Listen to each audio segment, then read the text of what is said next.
언젠가는 여의도에서 비상한 날을 꿈꾸는 청년 정치인들과 함께 정치 현안 짚어보는 시간입니다. 의사당 1번 출구 시간인데요. 자, 오늘도 신인규 변호사, 황희두 노무현재단 이사 두 분 나오셨습니다. 안녕하십니까? 안녕하세요. 자, 22대 국회에 들어서 처음 운용위가 열렸는데요.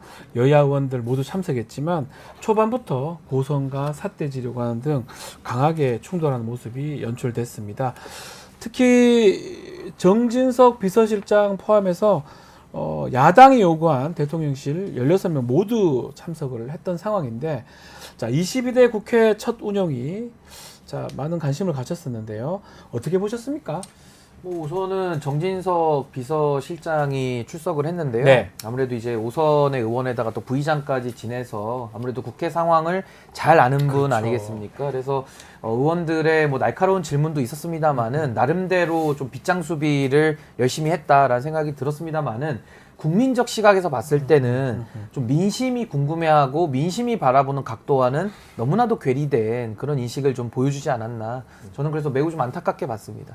어떻게 보셨어요? 말씀하셨듯이 이제 본인이 빠져나가는 거에 대해서는 어느 정도 고민을 한 것 같은데 전 개인적으로 좀 의아한 점이 많았습니다. 그러니까 네. 무엇보다도 이 법사위랑 그 과방위에서 탈탈 털리고 나서 네. 그리고 과방 7개를 이제 소위 조인트 까여가지고 가져갈 수밖에 없었다 이런 얘기도 나오지 않았습니까? 네. 그러니까 그런 전례가 있었으면 나름 그 나온 사람들이 그때랑 좀 다른 모습을 보였어야 되는데 그냥 국민의힘 정치인들은 계속 고성 지르고 그다음에 또 뭐 대통령실에서 모른다 뭐 이건 수사 중이니까 그 답변을 미루겠다 이런 식으로만 얘기하는 걸 보면서 그러니까 뭐 그걸 딱 거기에만 집중했다면 또 모르겠는데 뭐 사실 아까 말씀하셨듯이 뭘 준비한 거지? 이런 모습만 보일 거면은 결국에는 사실 국회에 그럼 왜 우리가 부른 거지? 네. 이런 생각을 할 수밖에 없었던 결과라 봅니다. 뭐 가장 눈에 띄었던 게 지금 말씀처럼 정진석 비서실장 부분입니다. 뭐 책임자라고 봐야 되겠죠. 5선 국회의원에다가 말씀대로 부의장까지 했기 때문에 정말 뭐 대응을 잘할 것이다 이런 관측도 있었는데 잘한 겁니까? 못한 겁니까? 근데 이제 나름대로 네. 뭐 피해가는 피해가는 뭐 거다. 빗장 수비 뭐 이런 거는 잘했다고 보지만은 네. 국민적 관점에서 봤을 때 정말 비서실장답지 못하죠. 그러니까 예를 들면 권력자에게 충성하는 것이 비서실장의 역할이냐? 그건 아니거든요. 네. 그러니까 국민의 대표인 대통령이 국민을 위해서 잘 일할 수 있도록 옆에서 측근해서 보좌하는 역할이 비서실장인데 그런 차원에서 봤을 때는 잘한 게 아니죠. 잘한 게 아니다. 그리고 저는 아까 우리 황희두 이사님 말씀대로 네. 이 국민의힘의 그 트리오라고 할까요? 이미자, 배현진, 그리고 그 김정재 의원은요. 아니 목소리가 왜 이렇게 큽니까? 그렇게 소리를 고래고래 질러야지만 들리는 게 아니거든요. 근데 그러니까 네. 제가 봤을 때는 거의 그냥 그 고의적으로 회의를 방해하는 것이 본인들의 사명 내지는 그런 모습을 통해서 대통령실에 시그널을 보내는 나 잘하고 있지? 뭐 이런 신호를 보내는 거 아닌가라는 네. 생각이 좀 들었습니다. 옛날에는 그 상임위 보면서 막 시끄럽고 이러면 뭐가 제대로 안 되겠구나 이러는데 지금은 국민들이 유심히 봅니다. 네. 저게 방해하려고 하는 건지 정말로 상임위 제대로 운영하려고 하는 건지 눈에 띄거든요. 네. 말씀대로 시끄러웠어요, 많이. 왜냐면은 제대로 그러니까 질문을 하고 있는데 네. 예를 들어서 뭐 공문에다 찍찍 긋고 뭐 장관 사령관 바꾸고 뭐 이런 거에 대해서 궁금해하고 예. 그러니까 결국엔 그런 식으로 전반적인 시스템이 무너져 있다는 비판을 하고 있지 않습니까? 그렇죠. 그러니까 그런 공문도 그냥 대충 하고 뭐 그 800에 7070도 뭐 챗 GPT에 이제 나왔다. 네. 그랬는데 뭐 안 보라고 하냐. 그러니까 뭐 그런 질문들에 대해서 사람들은 그 답변을 듣고 싶은 건데 그렇죠. 그냥 계속 그런 뭉개고 국회의원들은 그냥 고성만 지르니까 예전이었다면 또 이게 뭐 모르겠어요. 사람들이 왜 국회의원 또 저렇게 싸우냐. 근데 물론 싸운다 이렇게만 보고 네, 국회는 싸운다. 맨날 싸우는구나 네. 하는데 이제는 안 그래요. 맞습니다. 그러니까 그 언론까지도 사실 예. 일부 언론에서는 여전히 그런 게으른 방식의 양비론을 펼치는데 이게 먹히는 시대가 아니라는 건 그 탄핵 청원 지금 압도적으로 85만 원 넘어서 100만 원 코앞에 두고 있지 않습니까? 네. 그걸로 보여주고 있다 생각합니다. 자, 가장 이제 중요했던 게 최상병 사망 사건 관련된 부분입니다. 민주당이 국가안보실 회의에서 대통령 경로설에 대해서 질문을 했고요. 당시 참석자가 나왔어요, 어제. 김태효 차장입니다. 어떤 이야기를 했는지 김태효 1차장 이야기 한번 들어보고 이야기 이어가겠습니다. 그러면 그 회의 자리에서 대통령이 경로하셨습니까? 언제 어떤 회의를 말씀하시는지 7월 모르겠는데 31일 회의 말씀드리고 있습니다. 그날을 정확히 적시해서 제가 기억은 못하지만 보통 안보실 회의에서 경로하신 적은 없습니다. 보통 없는데 그날은 했느냐고요. 그날도 정확히 무슨 주제인지는 기억은 안 나지만 여름 휴가 직전 당시로 기억을 하고 저희 앞에서 화를 내신 적은 없습니다.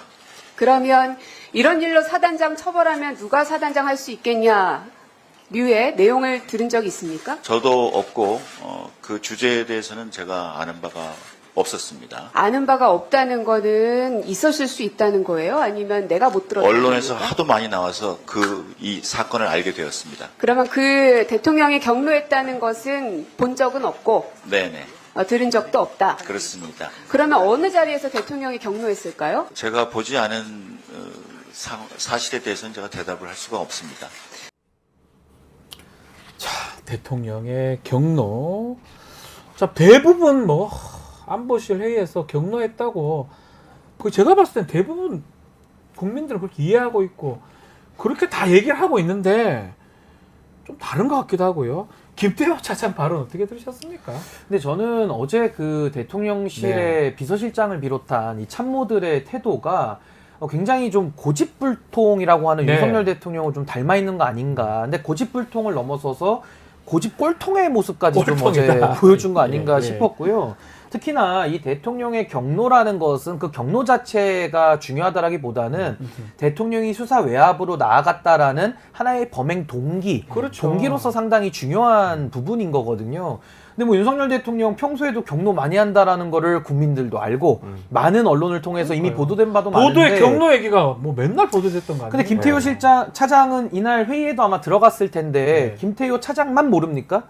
그러니까 저는 참 이런 거에 대해서 뭐 거짓말을 했을 수도 있고요. 아니면은 뭐 정말 뭐 대통령이 경로할 때 본인이 뭐 화장실을 가서 모를 수도 있겠습니다만은 어제 전반적인 태도는 대통령 비서실은 어떻게든 대통령을 감싸고 뭔가 어떤 의혹으로부터 방어하기에만 급급했다라는 인상을 좀 지울 수가 없었습니다. 특히 보면 뭐 이렇게 얘기해요. 뭐 정확히 무슨 주제인지는 뭐 기억이 안 나지만 언론에 하도 많이 나와서 이게 답변입니까? 네. 뭡니까 이게? 그러면 나오지를 말든가. 나오는 건 잘했는데 네. 이게 답변입니까? 그러니까 아까 쭉 저희가 얘기했지만 전반적인 예. 시스템 자체가 붕괴됐다고밖에 볼 수 없고요. 특히 그 윤석열 대통령의 외교 일타강사라는 얘기가 있지 않습니까? 네. 그 나라가 지금 계속 친일 논란이 있고 또 계속 대북 관계에 대해서도 계속 자극적인 강대강대치로만 가는 게 네. 결국 그 이명박 정부 때 대외전략비서관을 했던 김태효 이게 본진이다. 그래서 오죽하면은 군사기밀 유출해서 대법원 최종 유죄를 받고 받고도 그리고 2개월 만에 대통령이 사면시켜준 정말 그 친애하고 그 아끼고 사실 누가 더 위에 있는지 사실 모를 정도입니다. 네. 하는 지금 국정 운영되는 거 보면 네. 그런 사람답게 나와가지고 그냥 대충 얼버무리고 넘어가려 하지만 네. 아까 쭉 저희 얘기했듯이 지금은 이제 그렇게 뭉개고 넘어갈 수 있는 시대가 아니다. 네, 그런 말씀 좀 드리고 싶습니다. 정상적이라면 제가 참모든 그렇다면 메모한 거 자기가 살피기도 하고 그날 무슨 일이 있었는지 7월 31일 날 확인을 해야 될 거 아닙니까? 그래서 국민들한테 지금 소상하게 밝히는 자리잖아요. 그렇다면 그 최소한 그런 고민의 흔적이라도 보여야 되는데 뭐 모르겠는데요. 기억 안 납니다. 뭐 언론에 나왔기 때문에 대충 얘기합니다. 이렇게 답변하는 게 말이 되는 겁니까? 아니 근데 저는 어제 그 답변 태도가 상당히 좀 오만불손할 뿐만 네. 아니라 좀 껄렁껄렁하지 않습니까? 네. 좀 뭐 마치 무슨 시정잡배들 나와가지고 시비 걸듯이 네. 답변 태도도 굉장히 불손했는데 저는 그 우리 헌법 8조에 보면 네. 그 공무원은 국민 전체에 대한 봉사자라고 되어 있습니다. 결국 우리 김태효 차장에 대해서도 월급을 윤석열 대통령이 주는 게 아니거든요. 국민이 주는 겁니다. 국민이 주는 겁니다. 국민의 세금으로. 그리고 국민의 대표인 대통령을 잘 보좌하라고. 그럼 네. 그게 대통령의 심기를 경호하라고 하는 것이 아니라 국민 입장에서 대통령이 잘못 가고 있을 때는 자기 직을 걸고 직원도 하는 거거든요. 맞습니다. 근데 그런 공직자의 태도는 정말 일도 찾아볼 수가 없었다. 그러니까 왜 저 자리에 있는지는 이해가 매우 어렵습니다. 참 이해할 수 없는 부분이라고 짚어주셨는데 또 일본에서 차세대 네. 지도자로 꼽는 사람이라잖아요. 네. 이 사람이요? 진짜 걱정. 그러니까 저들이 계속 얘기하지만 무슨 보수의 가치를 지킨다는 건지 모르겠어요. 안보 무너지고 외교 무너지고 전체적으로 다 무너지고 있는데 오죽하면은 이게 부끄러워야 될 게 뭐냐면 보수 정당이라며요. 네. 근데 당당하게 존경한다고 물론 요즘 뭐 이승만 전 대통령 얘기하긴 네. 하지만 제대로 당당하게 내가 이런 우리 대통령의 가치와 철학을 이어가겠다라고 할 수 있는 사람이 없지 않습니까? 네. 막 범죄자 돼가지고 씨가 막 붙고 있고 그러니까 그런 정당에서 무슨 보수의 가치 운운하는지도 모르겠고 우리 앞에 있는 신인규 변호사님 같은 이런 분들이 보수의 정치인이 돼야 네. 우리나라가 지금처럼 걱정하진 않겠다 뭐 이런 생각이 듭니다. 제대로 된 보수 그 말씀을 주신 걸로 이해가 됩니다. 자 그리고 또 이도훈 대통령실 홍보수석 운영이 어제 참석을 해서 이태원 참사 조작 가능성 언급한 김진표 전 의장의 해고로 관련해서 그런 내용 얘기한 적 없다 이렇게 얘기를 했습니다. 이 부분 어떻게 봐야 됩니까? 신익희 근데 변호사님. 지금 뭐 약간 진실공방처럼 돼가는 분위기긴 한데요. 네. 결국에는 김진표 국회의장을 지낸 분 아니겠습니까? 그렇죠. 이분이 회고록을 통해 가지고 윤석열 대통령에 대한 이야기를 써놓은 건데 뭐 내용 자체가 저는 뭐 그렇게 특기할 만한 것도 아니에요. 네. 윤석열 대통령이 이태원 참사 당시에 뭔가 이렇게 좀 극우적인 유튜브를 통해서 어떤 의사결정을 한다라는 의혹인데 네. 지금 보시면은 이 정부에서 극우 유튜버 출신들이 내각에 얼마나 들어가 있습니까? 네. 뭐 김영호 통일부 장관, 또 김채환 인재개발 원장, 또 거기다 따따붙다 진행했던 분들도 지금 다 뭐 앵커로도 가고 앵커 하니까 또 네, 연결되시네요. 제자리입니다. 그리고 뭐 네, 코바코 사장으로 낙점돼서 네. 검토 중이다.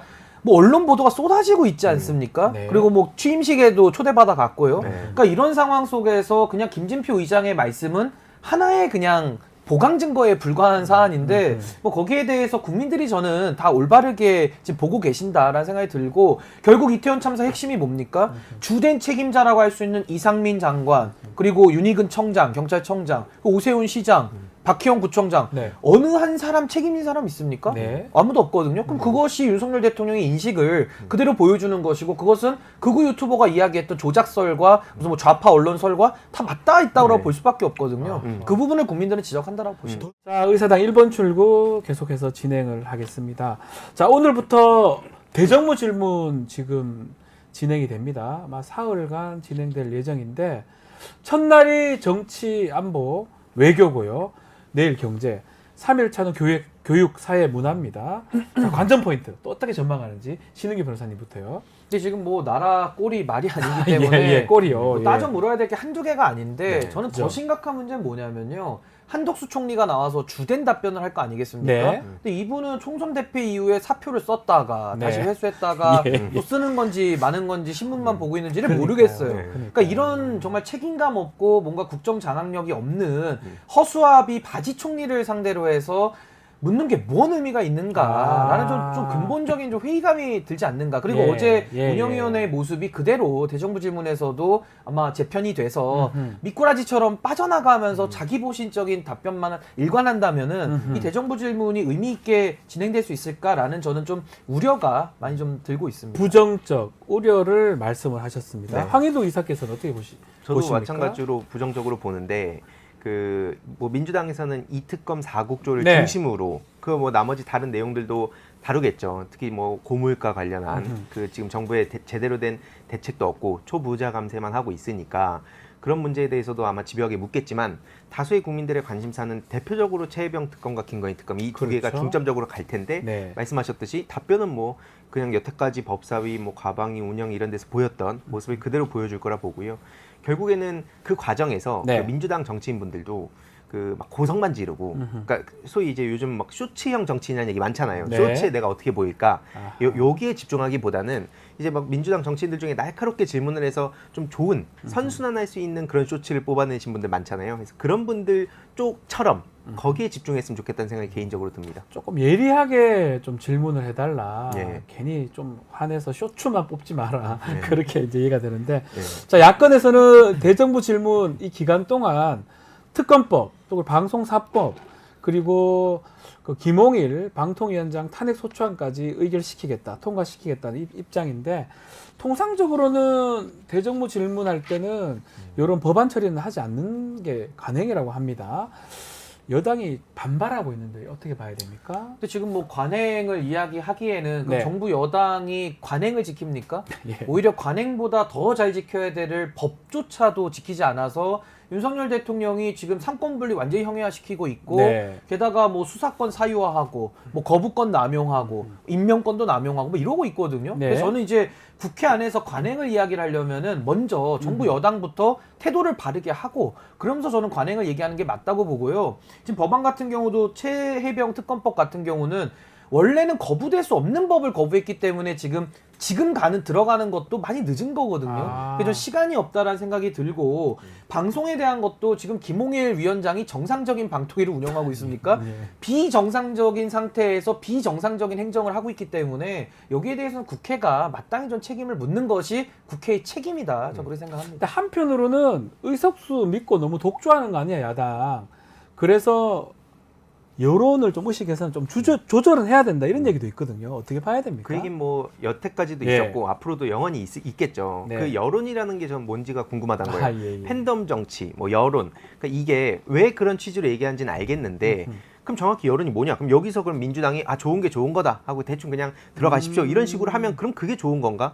그게 그럼 여론을 의식하는 건가? 그럼 정작 제대로 된 문제 해결이 되는 게 뭐가 있지? 이런 생각이 또 들어서 네. 민주당에서는 속도감 있게 처리를 하고 그 과정에서 아까 말씀드렸듯이 너무 막 쇼츠만 뽑아내. 그러니까 그 쇼츠가 질적으로 좀 좋은 콘텐츠를 뽑아낸 쪽으로 가면 아무 문제 없다 생각합니다. 네, 알겠습니다. 뭐 대정부 질문 좀 지켜보기로 하고요. 자, 전당대 두 정당, 지금 각 정당에서 지금 화두가 되고 있는데 특히 국민의힘 전당대회에서는 배신의 정치 얘기가 좀 많이 나오고 있습니다. 한동훈 전 위원장, 한동훈 후보를 향해서 나머지 3명의 후보가 일제히 배신이다, 배신의 정치다 협공을 하고 있는데 이 배신의 정치, 이 한동훈 위원장한테는 유리한 겁니까? 불리한 겁니까? 근데 저는 뭐 유불리를 일단 따지기에 앞서서 이 배신자 논란이 또 나오고 있는데 네. 이 배신이라는 개념 자체를 좀 정리를 해야 될 것 같아요. 그러니까 지금 국민의힘에서 가장 나타나는 문제점이 뭐냐면은 배신의 기준을 윤석열이라고 하는 자연인을 놓고 친소관계로서 배신을 논하니까 네. 그냥 뭐 하고 있나 싶은 국민들의 그런 비판을 좀 당할 수밖에 없는 거고 진짜 배신이라 그러면은 민심을 저버린 정치 이게 국민을 그러니까 권한을 위임해준 국민을 배반하는 정치거든요. 네. 이런 정치는 나쁜 게 되는 거 아니겠습니까? 그래서 저는 지금 국민의힘의 당권 주자들은 다 국민을 전원 배신했고요. 예. 다 전원 심판 대상이에요. 제가 볼 때는. 근데 그 심판 대상자들끼리 윤석열 대통령을 놓고 누가 더 친해, 누가 밥 안 먹어 이런 걸 가지고서 배신을 논하고 있기 때문에 그냥 논제 자체가 매우 한심한데 그 안에서는 그나마 한동훈 후보가 지금 현재 대세론을 이루고 있는 거기 때문에 네. 얼마만큼 그 대세론을 유지하느냐 그냥 그 정도만 관전 포인트 아닐까. 별로 저는 국민들이 관심 없을 것 같아요. 그 예전에도 뭐 배신의 정치 유승민 네. 전 의원이 기억이 나는데 이 배신의 정치 프레임 국민의힘 전당대회 변수로서 크게 작용을 할까요? 어떻게 보십니까? 그게 뭐 지금까지는 그 나름 먹힌다고 생각을 해서 해왔던 것 같은데 네. 뭐 말씀하셨듯이 사실 이미 너무 진부하기도 하고 사실 배신의 정치 얘기할 거면 저는 오히려 대통령한테 가장 먼저 그 물어봐야 되지 않을까. 아, 그 뭐 오히려 박근혜 내가 넣었다 뭐 이런 얘기도 네, 나왔다고 하고. 예. 아유 배신의 아이콘이 돼버렸는데 그거에 대해서는 다들 모른 척하고 있다는 게 저는 개인적으로 의아합니다. 네. 자, 국민의힘 전당대회 좀 말은 좀 가려야 되는 거 아니냐 이런 얘기들을 하고 있는데 학폭 피해자 가해자 얘기가 나오고 있습니다. 한동훈 전 위원장이 나경원 의원한테 학폭 피해자에서 가해자가 된 것 같다 이런 발언, 이런 비유. 어떻게 봐야 됩니까?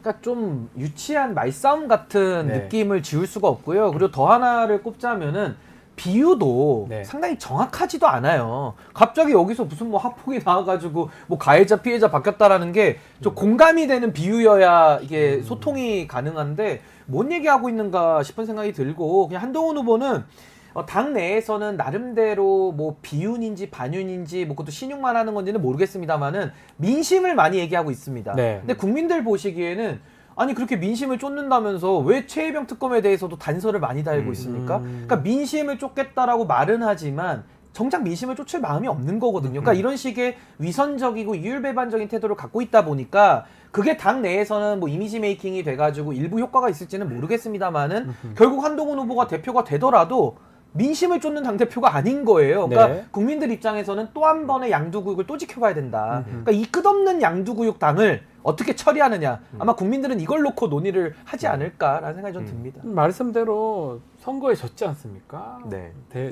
대패를 했다고 봐야 되는데 이 선거 패배 후유증도 국민의 못 벗어나는 상황에서 전당대회 하면서 지금 뭔가 분열되는 모습, 이게 오히려 전대 후유증까지 앓게 되면 더 위기가 되는 거 아닙니까? 네, 그렇게 생각하는데 네. 개인적으로 좀 무서웠던 게 뭐냐면 어떤 거죠? 언론에서 작정하고 뭐 한동훈 씨가 그 반윤이다라는 식으로 몇 바퀴 도니까 네.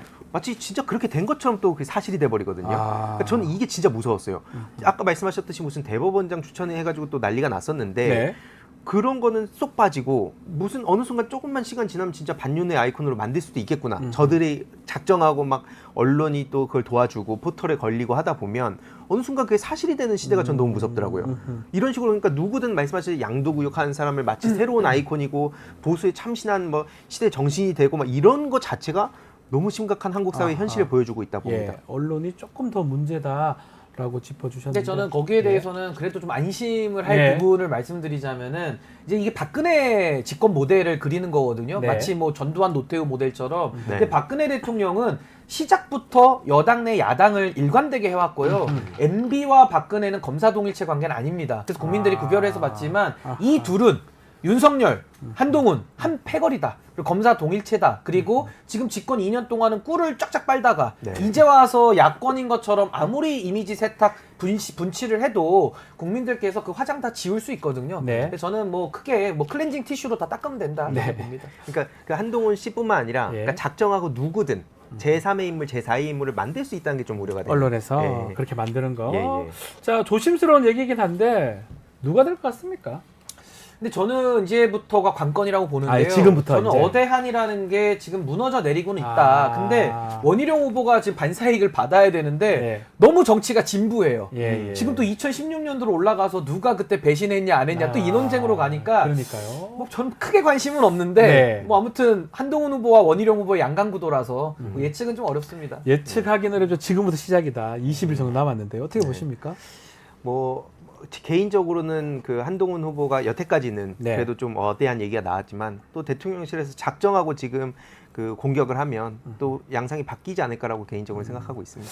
원희룡 후보도 가능성 있다. 이렇게. 아니 근데 좀 잘해야 원희룡 후보도 되는데 이 반사이익을 전혀 받아먹지를 못하고 있다 네. 보니까 그 개인적으로 토론을 좀 그 관심 갖고 보고 있어요. 그때도 네. 막 대선 때도 뭐 들고 아, 나와갖고 토론 얘기를 해서 그런데 네. 토론을 하게 되면 그냥 제 개인적으로는 한동훈 후보보다 원희룡 후보가 좀 더 강하지 않을까요? 뭐 아무래도 한동훈 후보는 내용과 내공이었기 때문에 이제 밑바닥 미천이 네. 다 드러날 수밖에 아, 없다. 근데 네. 문제는 뭐냐면 토론이 뭐 한 몇 달 걸쳐서 자세히 하는 게 아니라 아주 짧은 기간에 몇 번 그냥 발언 시간도 5분 막 하면은 그냥 뭉개다 보면은 그 정진석 비서실장처럼 뭉갤 수 있거든요. 뭉갤 수 있다. 그러니까 그런 거는 좀 아쉬운 면이다. 그래서 어떤 이벤트를 준비해 올지가 궁금해요. 아, 이벤트? 이게 실제 영향이 있다 없다를 떠나서 예. 두고두고 계속 그 돌아다닐 짤을 얼마나 방출할까 개인적으로 그게 궁금합니다. 알겠습니다. 자, 민주당 상황도 좀 살펴보겠습니다. 8월 18일 날 민주당 전당대회가 있습니다. 지금 예비 후보 신청 다음 주부터 받는데, 자, 일단은 예비 후보 신청 날짜가 확정됐는데 아직까지 이재명 대표 연임 부분이 가장 논란이 되는 것 같습니다. 어떻게 보고 계십니까? 김두관 후보 뭐 한다는 얘기도 있었고요. 네, 뭐 누구든 저는 나오는 네. 게 좋다고 생각합니다. 계속 말씀드리지만 자유와 다양성을 저는 굉장히 중요하게 생각하는 사람이기 네. 때문에 누구든 나와서 경쟁을 하는 게 좋다고 보고요. 그런 차원에서 지금 이재명 대표님은 개인적으로는 연임 안 하는 게 더 낫겠지만 네, 개인적으로는. 어쨌든 지금 뭐 전반적인 대한민국 상황을 봤을 때 고민을 하고 이런 결론을 내린 거다라고 얘기를 하신 만큼 뭐 기본 사회에 대한 구상 그거랑 이제 현 정부에 대한 견제 큰 틀에서는 이제 그걸 준비해서 나오시지 않을까. 그리고 그거에 대해서 지금 뭐 국민의힘처럼 뭐 친명이냐 반명이냐 이런 걸로 싸울 게 아니라 그 가치에 대해서 그럼 지금 기본 사회에 대한 그 구상에 난 생각이 좀 다르다. 다른 길을 제시하고 싶다 하는 논쟁이 되면 저는 훨씬 더 민주당이 다수의 공감을 얻을 수 있다 봅니다. 자, 뭐 아마도 이번 주 아니면 뭐 조만간에 연임 입장도 아마 밝힐 걸로 보는데 일극체제 얘기하잖아요. 비판이 좀 많잖아요. 부담도 클 것 같아요. 어떤 메시지 혹시 예상합니까? 그러니까 저는 뭐 이재명 대표가 연임에 대해서 저는 뭐 마음을 좀 굳히고 있는 거 그렇죠. 아닌가라는 예. 생각이 드는데 이 전당대회라는 것이 사실은 다양한 노선을 가진 정당의 제 세력들이 나와서 경쟁도 하지만은 자기의 이야기를 하는 무대거든요. 네. 그러니까 본인의 비전을 제시해서 국민들이 민주당의 다선 의원들 도대체 무슨 생각 갖고 정치하는지를 아하. 전혀 몰라요. 네. 그래서 저는 사실 그 정당 운영에 있어서도 지금 민주당은 예외적인 상황이니까 예외가 정당화된다라는 논리를 피고 있는데 그쵸. 저는 그래서 원칙을 지키는 정당이 저는 민주당의 본령 아닌가라는 입장에서 사실은 일극체제에 대해서는 저는 좀 비판적인 입장을 가지고 있고요. 네. 그래서 이번 같은 상황에서도 뭐 김두관 의원이 됐든 이인영 의원이 됐든 민주당의 다선 의원들이 당대표의 꿈을 왜 안 갖습니까? 네. 당대표의 꿈을 갖고 대권의 꿈도 갖고 뭐 실패할 수도 있겠지만은 도전하고 국민들과 소통하고 자기의 정치를 보여주는 것이 뭔가 변화의 시작이 될 텐데 좀 그런 노력을 안 한다라는 것이 좀 너무 게으른 거 아닌가라는 생각이 좀 듭니다. 좀 더 나와서 좀 경쟁을 좀 해야 되는 게 맞다. 이렇게 네. 아니 왜 다 최고위원으로만 다 몰리는 거예요? 최고위원 진짜 많이 나왔어요. 아니 초선은 네. 당대표하면 안 됩니까? 최고위원 진짜 많이 나왔거든요. 그러니까 과감하게 도전하는 모습 거기에 또 사람들이 또 그 관심을 더 가지게 되고 막 끌지 않습니까? 근데 다만 지금 제가 우려하는 거는 또 나와가지고 네. 뭐 사법 리스크 얘기하고 갑자기 막 그런 식으로 가는 거 그 뭐 친명이냐 반명이냐 이게 아까 말씀드린 내용이랑 맞닿는 건데 네. 그런 거 말고 내가 생각하는 민주당의 가치를 지키는 아하. 대한민국의 구상 그런 거를 비전, 가지고 얘기하면 비전을 좀 얘기하는 그럼 이번에 거. 꼭 되냐 아니냐를 떠나서 본인들이 어쨌든 정치인들은 큰 꿈을 갖고 있지 않습니까? 네. 그런 그 다음 단계를 잘 설계해 갔으면 좋겠다 그런 생각입니다. 만약에 우리 항의도 이사가 뭐 예를 들어서 초선 의원이라면 네. 그런 당대표 도전 한번 합니까? 제가 그런 구상을 갖고 있다면 뭐 해볼 어. 수도 있다 생각하는데 아. 저는 계속 말씀드리면 현실 정치보다는 네. 또 다른 역할을 하고 있고 예, 예, 예. 근데 만약에 진짜 그렇다 면 도전은 해볼 만하다 봅니다. 누구든 그리고 그렇게 기회를 주는 그런 게 민주당이 돼야 된다고 보는 거고요. 네. 우리가 맨날 그 대한민국을 놓고 볼 때도 기회를 할 수 있는 막 그런 국가를 만들겠다고 하지만 정작 제대로 그게 안 되지 않습니까? 네. 그래서 그런 점에서 우리 당부터가 그런 모습을 보이면 더 폭넓은 지지를 얻을 수 있을 거라 봅니다. 근데 저는 참고로 지금 뭐 양당이 전당대회 국면이긴 한데 뭐 이렇게 예를 들어 과거 배신 논란을 얘기를 한다든가 네. 아니면은 당대표 후보들이 다 대선 주자처럼 굴고 있거든요. 전 네. 그런 거보다는 어떻게 정당 정치를 발전시키고 정당을 변화시키겠느냐 이 얘기를 해야 되거든요. 그래서 만약에 저에게 기회가 주어진다면은 2세대 정당의 문을 닫고 저는 3세대 정당의 시작을 열 것 같거든요. 예. 그 스마트 폴리틱스를 통해서 이제는 맞춤형 시스템, 당원들이 정말로 그 당 안에 들어와서 본인들의 정치적 꿈을 이룰 수 있는 수평화된 그런 운동장을 만드는 노력들을 많이 경주해야 되거든요. 고칠 게 한두 개가 아닙니다. 좀 이런 얘기를 해야 우리도 와서 평론할 때 뭔가 아이디어를 더 드릴 수가 있는데 지금처럼 누가 그때 배신했고 누가 더 친해서 밥 먹냐 관심 전혀 없습니다. 관심 이런 거는. 없습니다. 네. 좀 미래 비전을 좀 얘기해 달라. 두 분 젊은 우리 정치인들은 또 그런 말씀을 주셨습니다. 자, 전당대회 얘기까지 말씀 나눴습니다. 자, 황희두 이사, 신은규 변호사 말씀 감사합니다. 네, 고맙습니다. 고맙습니다.